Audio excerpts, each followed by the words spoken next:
Hi everyone, welcome to Old Lady Reacts. I'm the old lady, otherwise known as Michelle in Minneapolis. I'm a huge movie buff who's been seeing pretty much everything. I even worked at a video store for a few years, but somehow I skipped over an entire genre of movies. So I created this reaction channel where I react to action and superhero movies and now TV shows that I am viewing for the first time, mostly in order to understand the inside jokes and references in my ultimate viewing of WandaVision. But this is not that. We interrupt our regularly scheduled programming again to bring you a movie review. And oh my gosh, I wish I could have filmed a reaction to it for you guys, but the other folks in the theater might have frowned on that. Although I will say they might not have noticed because what was happening on the screen was pretty gripping. I'm talking about Top Gun Maverick, of course, which if you haven't figured out yet, I really enjoyed. So full disclosure from the start, I'm a huge fan of the original Top Gun movie from 1986. I watched it over and over again as a kid. I had the soundtrack. I've seen the movie several times as an adult. I could probably recite it word for word for you if you like. So that's how well I know the original movie. So I had pretty high expectations going into this very long-awaited sequel. And you know what? My expectations were fulfilled, even more than I expected. Overall, the story structure is well crafted. The scenes of character introduction and development are well balanced with the action scenes. Filming of the missions and the dogfights, like, dare I say, even better than the first film.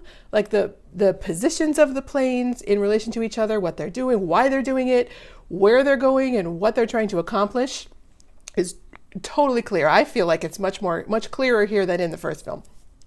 And the action is still like really incredibly tense and gripping and beautiful. The actors really do look like they're flying in these planes and dealing with like the tensions of the mission as well as the physical effects of what it's doing to their bodies. It's really exciting to watch. The explanation of the missions and all that, it's specific without feeling overly expositional. In fact, there's literally no explanation at all of who they're fighting. We know even less about the enemy here than we do in the first film. And I think that's smart. It lets the movie focus on the characters and lets the audience just assume that what they're doing is right and necessary. It feels a little simplistic, but at the same time, they're asking us to just go with it and not expect a political statement about the morals of war and the military-industrial complex, blah, blah, blah. This is not that kind of movie. This is a throwback to a time like in the 1986 movie, which was also a throwback to a time in the 50s and 60s when the right and wrong of what the Americans were doing really isn't questioned, at least in film.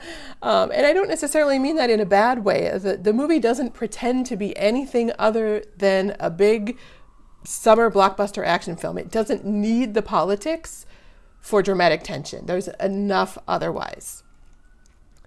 The dialogue is as good as the first movie. Everyone here is the best there is. Who the hell are they going to get to teach us?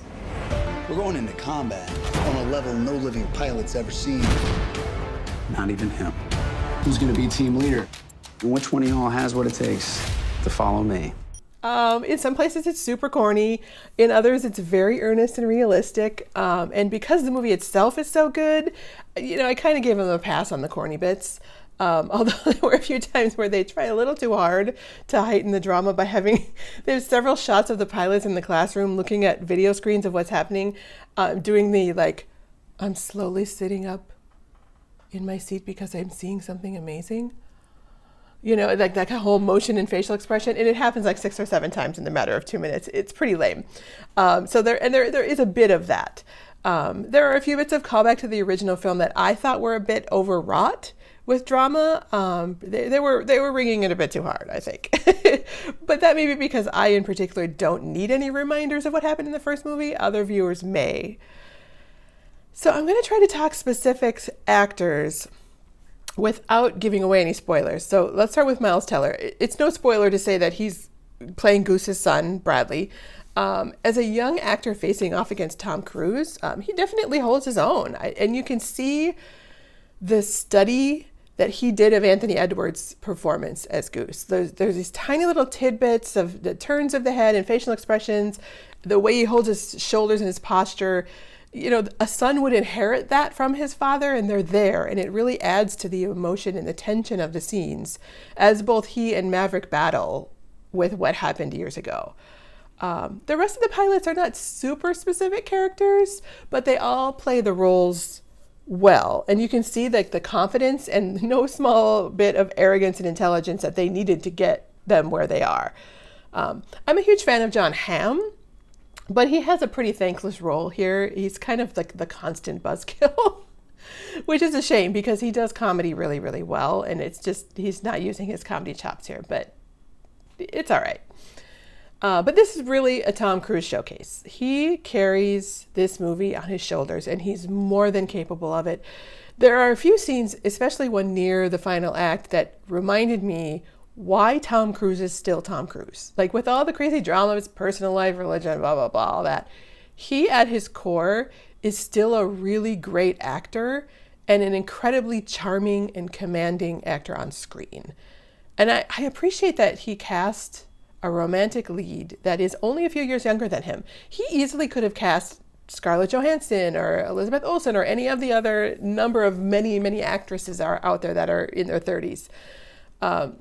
But I'm a Gen Xer, and I still want to see women my age as romantic leads and not have it be a source of comedy or an oddity. Or I'm certainly sick of seeing almost 60-year-old actor with a romantic interest that is young enough to be his daughter. But no, he cast Jennifer Connelly. She's 51. Her character is mature. The two characters together, they have a history together, which they use well. And she's no longer impressed by his whole like Playboy charm shtick that worked on her in the past. Her role is also kind of thankless here. She's really underutilized as little more than like a sounding board for Maverick's emotional journey, but she's still sexy as hell. And while I'm on that point, Tommy Boy been working out. He looks damn good for his age. I'm sure he's had work done, but whatever he's had done, it's been done very well and very professionally. And he's clearly not afraid to show that he is his age. He plays a little bit with the younger guys, you know, but he seems happy to kind of let them show off their six packs and be like the older mentor, even though he's not quite done. You can tell he's not done being the center of attention for the camera. So if you love Tom Cruise and if you love the original Top Gun, if you're in the mood for a good action flick, you know, I highly recommend taking this opportunity to see Top Gun Maverick on the big screen. This is one of those movies that you need to see on the big screen. It's a fitting and well-crafted sequel with great action scenes that fill up the theater with light and sound. Your TV and soundbar at home cannot do this movie justice, no matter how expensive they are. So go see this in the theater. So thanks so much for watching my review of Top Gun Maverick. Please take a moment to subscribe, hit the thumbs up button and the bell button to be notified when I post more reviews and reactions. I appreciate all your comments and recommendations and arguments and corrections when I screw up the facts, and I love when you guys start arguing with each other in the comments. That's super fun. Thanks for watching with me.